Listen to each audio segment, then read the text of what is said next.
So it was a lacklustre 1-0 defeat to Premier League Southampton on Saturday. Not a disgrace, but not very inspiring either. Slav made 5 changes, and I think it was pretty much as you guys predicted in the extra podcast. It wasn't really a second string. It was kind of a semi-second string, but quite clear, Dom, that this was not really top of Slav's agenda, as much as he says it was going to be in his press conference.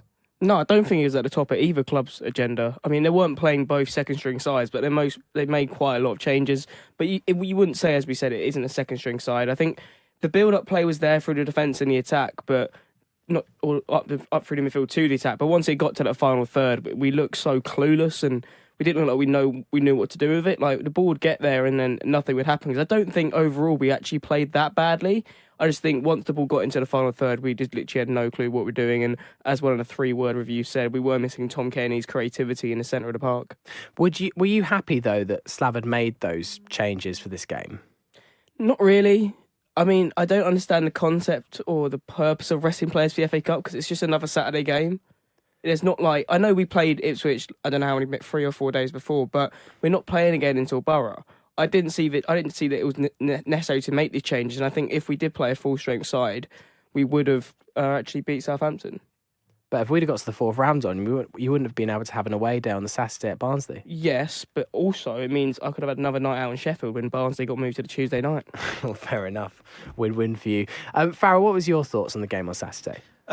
Yeah, I've got to echo a lot of what Dom has just said. But it was kind of almost to be as expected. Southampton are down a bit on form. Fulham are a little bit of on an up, and Fulham did dominate the game possession-wise. But in terms of the quality of the two teams, there wasn't a huge amount of difference. But when it came to key areas, like in the defence and then the attack, everything that Fulham tried to do against Southampton just kind of went, well, you know, they're championship players, let's just step in and get ahead of them.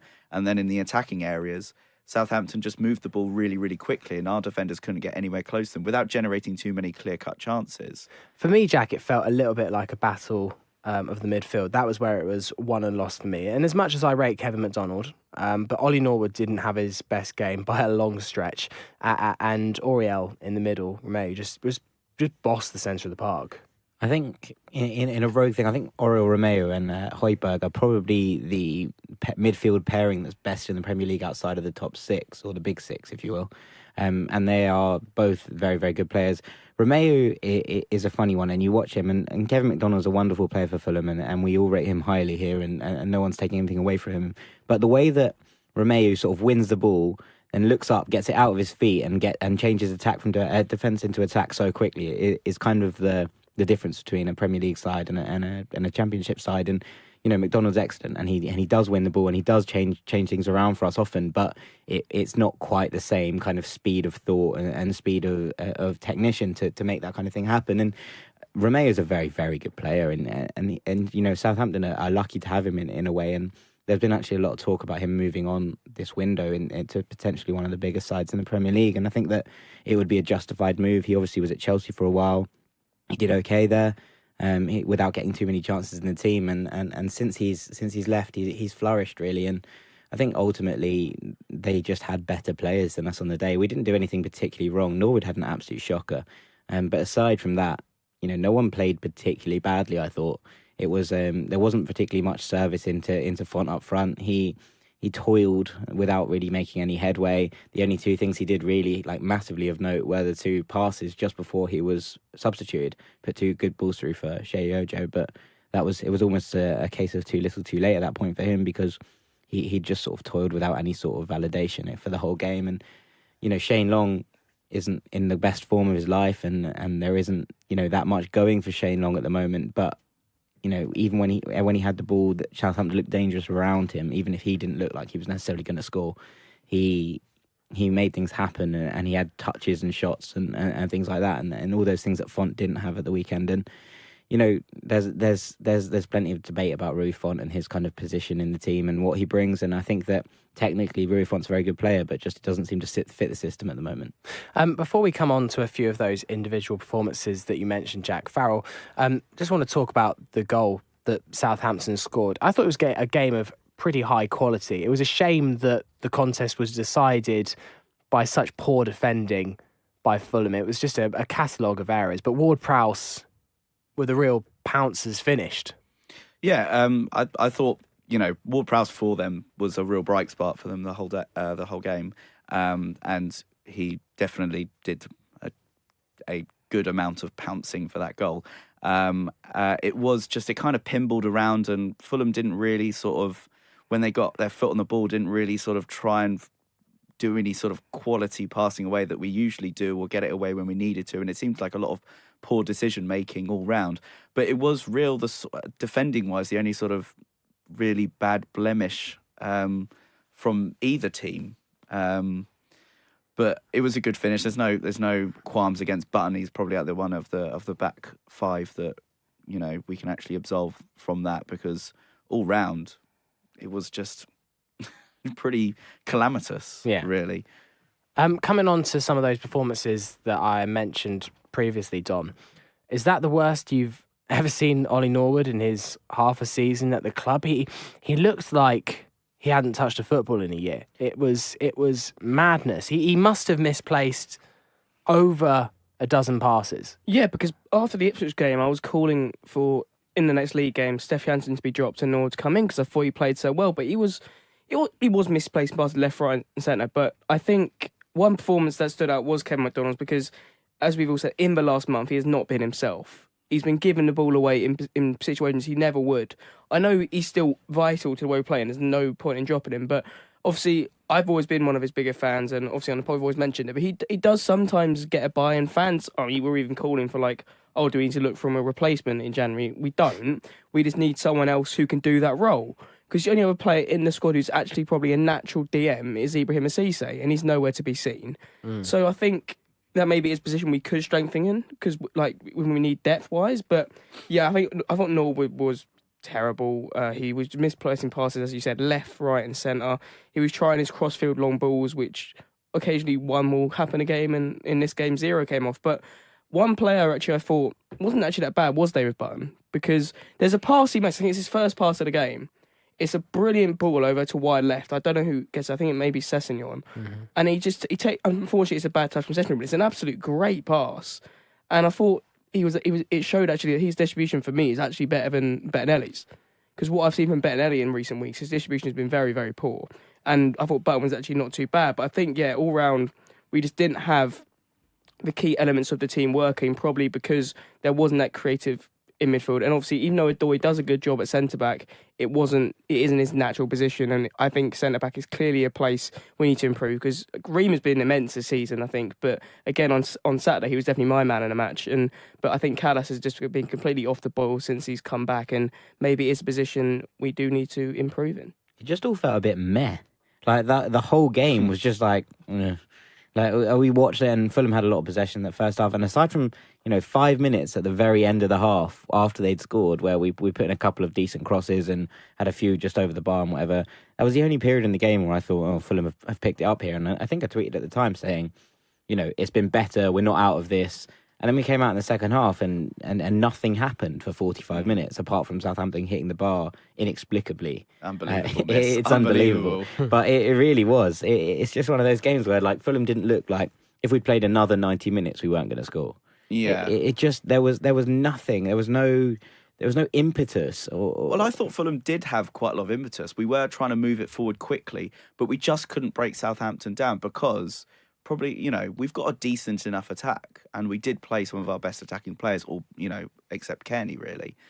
But we just couldn't break them down because they're a solid Premier League defence. The problem Southampton have are scoring goals, and that was really evident on Saturday, and it kind of shows their weaknesses at the moment. Yeah, that's what it felt like to me. It felt Fulham generally are a team that play brilliantly once they're in front. Very rarely do we actually go in front and then surrender the lead, apart from the beginning of the season where we just kind of had moments of defensive madness in the final 10 minutes. But we're definitely a side that once we get in the lead, we rarely surrender that lead, and we don't like coming from behind because we like playing that kind of counter-attack style football. Southampton seemed to be the complete opposite, and once they went 1-0 in front, it was just so hard break them down. They surrendered possession so easily, which was really weird from an established Premier League team with a lot of quality running through them.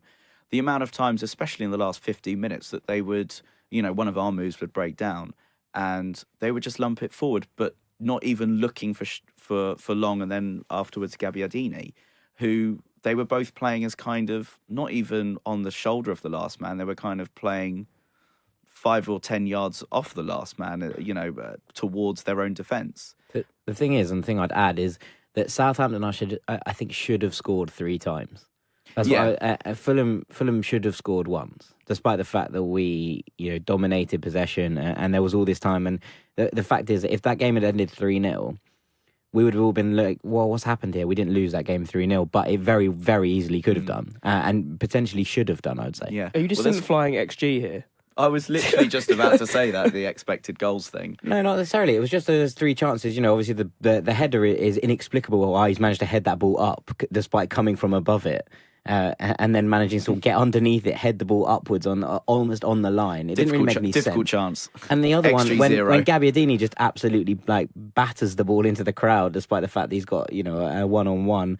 And that's a man looking for goals to try and that all comes from Mario Lemina doing bits, and obviously Gabbiadini has really fallen. He started in the Premier League like an absolute train, and I think he scored in the did he score in the League Cup final? And he scored, and he should have had another bit. He was brilliant in that game, and he was causing the Premier League all sorts of problems. Reminded me a little bit of your man who I've forgotten the name, Russian guy for Fulham. He scored Pogrebniak. Sorry, I've just had a total mind blank there. But how blistering start, and then actually he's turned out to be not that. And he was starting for Italy in the Euros last year, wasn't Pellegrini just doesn't seem to rate him, and that's the Pellegrino. Mauricio Pellegrino. I've done this for two episodes on the trot. You just want a San Pellegrino. Pellegrino doesn't rate him. Mr. Sam Pellegrino. And it doesn't really make any sense. And, Shane Long's been on the worst run. I love Shane Long, don't get me wrong. I thought Shane Long was actually, apart from his finishing, he was actually really good. Yeah, he's a very good player. I've always really liked him. And,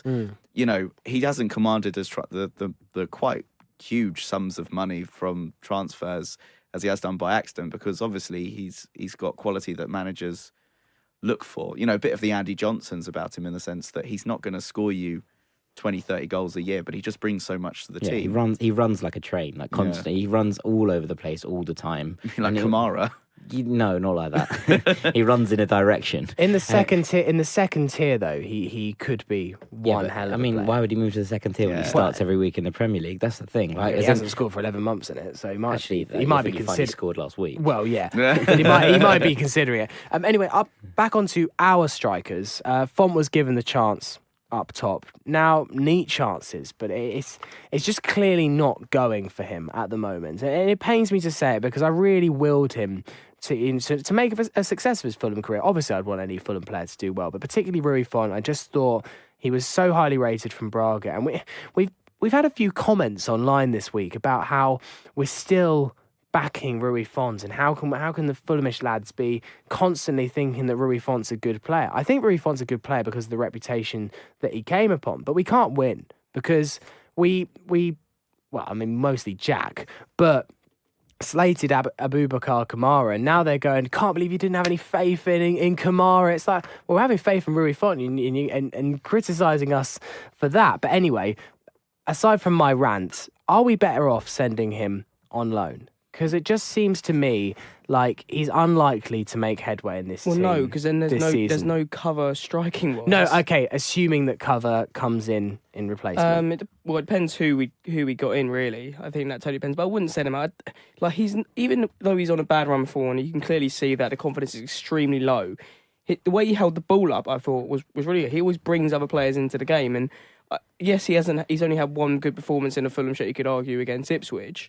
But I think there is something there. It's just, when strikers are low on confidence, they're not going to be playing to their best of their ability. I think you can't just scrap him. I know Abubakar Kamara scored 4 in 2 games, but I didn't think he was amazing in either of those 2 games. I thought, yes, he's going to get more confidence, he can put away these chances, but it's still, I would take Rui Font's positioning is a lot better than Abubakar Kamara's, because sometimes when Abubakar Kamara should be in the box, someone's running down the wing, he's still playing left midfield, and I wouldn't send him out on loan. I think he's The loan thing for me, though, isn't necessarily like, oh, let's bin him. It's a case of maybe he should go out somewhere on loan, even if it's upwards, which would be utterly bizarre that we're sending a striker up to the Premier League as he was linked. But that it might give him some confidence, and next season we may have a better player on our hands no matter what division we're in. I think there's something to be said for, look, Slav made, decent changes this week. When the players that came on made an impact, in mostly a positive sense, I thought. He didn't take off Norwood, though, which was just bizarre. This is what I'm going to bring up, right? Okay, so Yeah,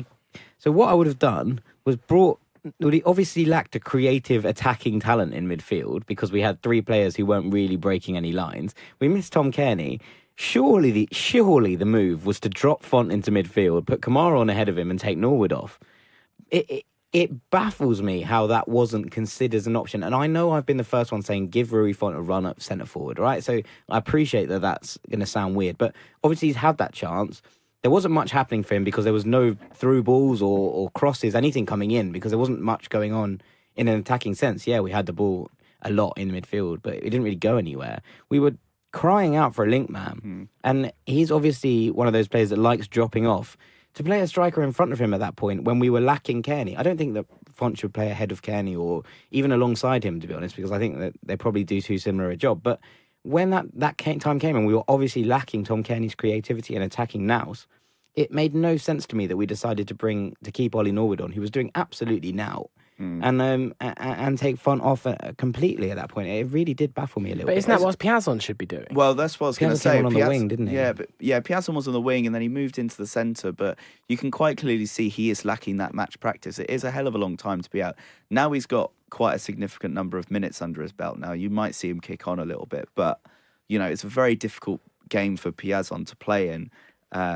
Against Southampton, he hasn't had a lot of minutes. He's come back from quite a long spell on the sidelines, and I mean, Jack's hit the nail on the head with we needed that link, and Piazon was trying, but it's a bit too much of an ask for him, and it was a bit too much of an ask for Norwood, who was just pants. Abysmal was the word I think I used. Do you think, Farrell, that it was a bit of a missed opportunity for Fulham to claim a positive win over a Premier League side in the Cup? Southampton came with zero confidence. They've been on a terrible run in the Premier League. I don't think they were brilliant on Saturday by any stretch of the imagination. I think they played the game well. They got themselves in front and they held on to it. But I feel like this Saints side may well have been beatable if we'd have put a first-string side out. But on the other hand, was it the right decision to rest our players and focus on the league? Dom seems to disagree. What do you think?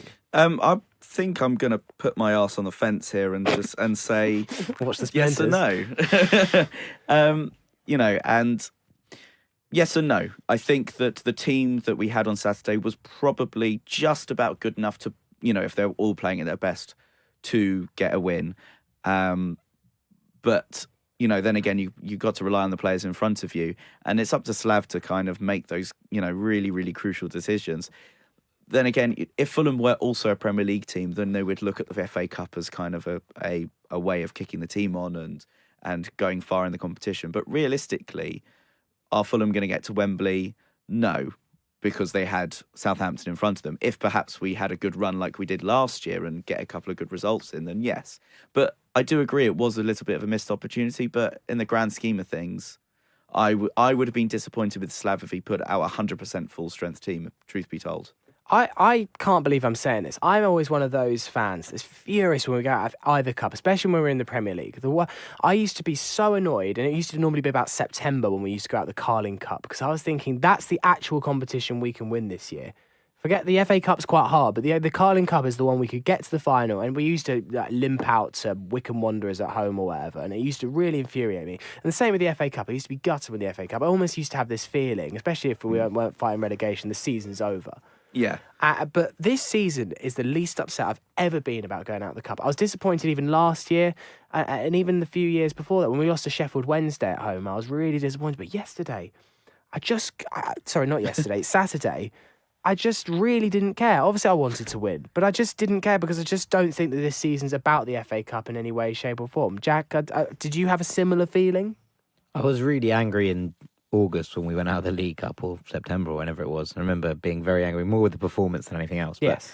Yeah, I mean, I just felt I didn't feel sad or anything. I just sort of was like, well, that's that. Apathy. Yeah, complete apathy. I don't think we were going to win the FA Cup. I really don't. And if we couldn't win the FA Cup in our heyday, the chances of us winning it now are slim. If I'm perfectly honest, and maybe I'm a little bit gutted that we didn't beat Southampton, because it might have meant that we'd gone and done, got a good draw in the next round, and it would have been a nice day out and whatever. And if this season does end up plunging into obscurity, at least we might have got something, like a nice day out of a fourth round draw, or a fun day out, a non-league ground or whatever. But yeah, mostly just I'm extremely apathetic about the entire thing.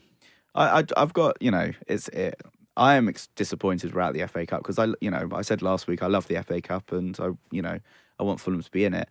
But it was just, I think, all things considered, with it being Southampton and with it the manner of the defeat, it was kind of like, well, we played as well as we probably could have done with the team that was available, and we couldn't beat a team in the division above. So, meh. That's that.